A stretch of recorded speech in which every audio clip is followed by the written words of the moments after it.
Ahora, doctora, en el ámbito, estamos platicando con la doctora Pamela temas jurídicos que tienen que ver con el feminismo, el tema de la reivindicación de derechos, y hablando de esto, de derechos de las mujeres, y hablando precisamente de esto en cuanto a digamos, a la historia del derecho. ¿Cómo podemos utilizar la historia del derecho como herramienta, digamos, para deconstruir lo que tiene que ver con una perspectiva de género? Bueno, yo creo que la historia del derecho es una herramienta clave para la formación del pensamiento crítico de cualquier persona que se quiera insertar al estudio del derecho, ¿no? Y la historia nos permite ver estos ejemplos clásicos del sexismo, ¿no? Cuando una legislación es sexista, cuando, considerando aspectos relacionados con el sexo género de una persona, marca condenas diferentes frente a una misma acción, ¿no? El caso del derecho penal es uno de los casos paradigmáticos, entonces uno puede revisar en algunas legislaciones penales como en el lenguaje de la época, ¿no? Los delitos relacionados con la integridad sexual de las personas pone una pena diferente por si la conducta se comete en contra de una mujer soltera o una mujer casada. Okay. Y la mayor pena se la lleva cuando es cometido por respecto de una mujer casada. ¿Por qué? Porque afecta el honor del marido. Inconstitucional hoy en día, ¿no? Claro. Pero venimos de esa historia. Exactamente. Entonces, esa legislación, el ámbito de lo penal, por ejemplo, también en las tesis que asesoro, que trato de tener esa relación, ¿no? Historia, género, porque es un punto clave. Hay mucho interés por las cuestiones de persecución en materia del santo oficio, ¿no? En el mundo colonial. Y el tema de la categoría de la brujería, ¿no? La bruja, como un constructo, una mujer que desafía las normas religiosas y morales y jurídicas de su época, genera mucha inquietud. Y que por eso tiene que ser castigada y mal vista. Exactamente. ¿no? Entonces, esas cuestiones a mí me parecen muy interesantes. Y la historia, por ejemplo, también, cuando vemos qué pasa, hay un texto que a mí me gusta mucho, una periodista española, Carmen de Burgos, se llama Los derechos de la mujer moderna, un texto de principios del siglo XX, que ella habla de la eterna menor, porque recuerda el caso de la mujer cuando se casa, pierde la capacidad jurídica de disponer. Entonces, para poder disponer de sus bienes, requiere de la autorización del marido, aunque sean bienes recibidos por herencia. Okay. Entonces, claro, son mujeres, y después yo dije, voy a revisar qué pasó en Argentina. Y me puse a ver el caso de mi abuela. Yo siempre digo esto, hay que usar la propia historia de vida para entender muchas de estas cuestiones. Y mi abuela siempre fue una eterna menor, porque cuando adquirió su mayoría de edad se casó. Okay. Y volvió a esa condición de limitación de su capacidad civil. Claro. Entonces, y también siempre lo planteo, ¿no? Con las estudiantes. Por ejemplo, siempre les digo que yo sea su profesora, que sea doctora, que esté en el Sistema Nacional de Investigadores y que ustedes estén sentadas en ese lugar ejerciendo un derecho, se lo debemos a muchas mujeres. Sí, que lucharon por esos. Exactamente, también les pregunto, porque estos temas son lindos para que los estudiantes y las estudiantes se los lleven a su casa. Sí, totalmente. ¿Cuál es la primera mujer de su familia que fue a la universidad? Perdóname, una responsabilidad, la que en ese momento está sentada para las que vienen. Exactamente, ¿no? Sí. Y por eso muchas veces, cuando empezamos a reflexionar sobre esto, empezamos a ver y decir, y ellas mismas, y ellos mismos toman conciencia de decir, mi abuela nunca pudo estudiar.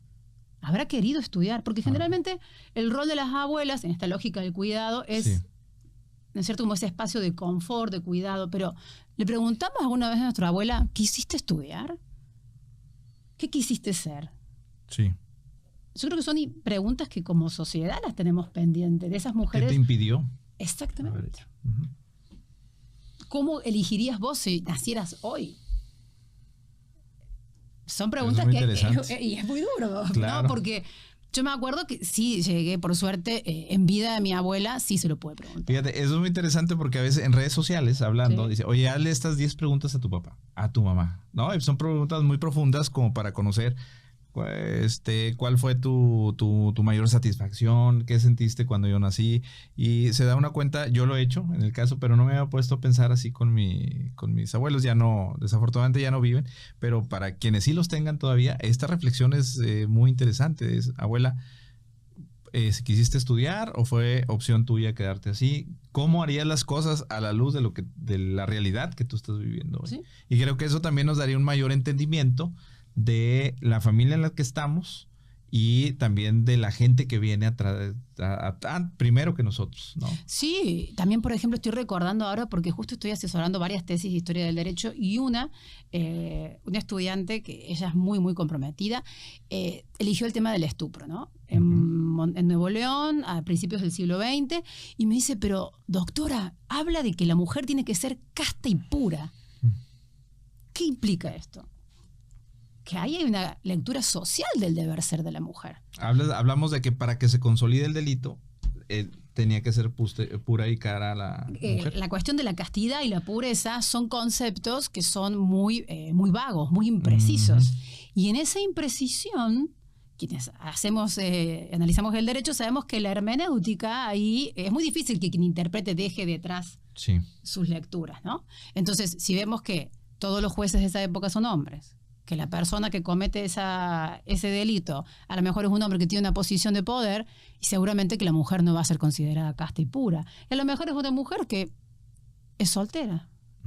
Entonces, claro, son cuestiones que tiene, o a lo mejor es una persona que está fuertemente vinculada a cuestiones políticas, ¿no? Entonces, esas palabras, o sea, y es muy interesante, toda interpretación es un espacio de disputa, ¿no? Sí. Porque determinar y decir, bueno, sí vamos a adjetivar a este sustantivo con este adjetivo y va a ser mujer pura o casta, implica la comisión o no de un delito. No es menor esa cuestión, supuesto, ¿no? Claro. Entonces, creo que es interesante esto de poder ver cómo, si nosotros tenemos a abogados, abogadas que estén formados con esta perspectiva de género, vamos a poder tener personas que tengan herramientas diferentes para pensar. Yo creo que este es el gran problema con el que por veces me inquieto de noche, porque siempre digo, yo me inquieto por cosas que pienso.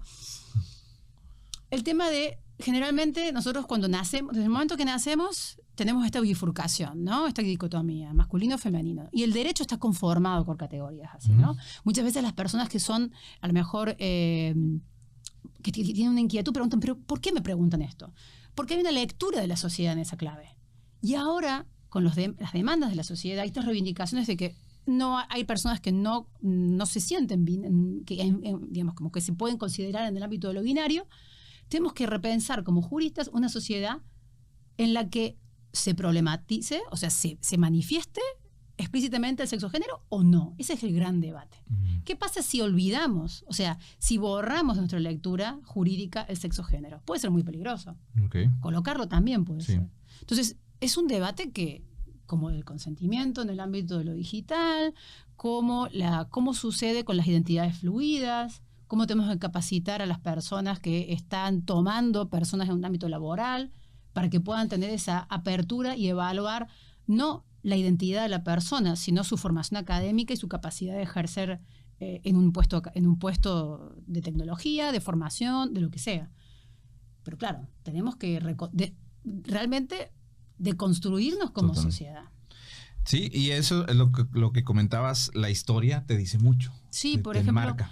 Hay una cuestión muy interesante que lo trabajé yo todos los veranos doy un curso de análisis del derecho con perspectiva de género, en la UDEM, como materia de verano.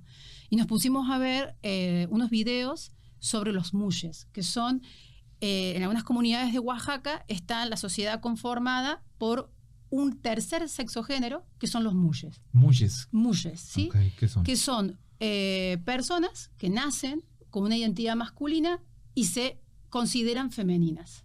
Y cumplen, pero ahí está lo interesante, hay muchas entrevistas que les hacen y ellas cargan con el rol del cuidado.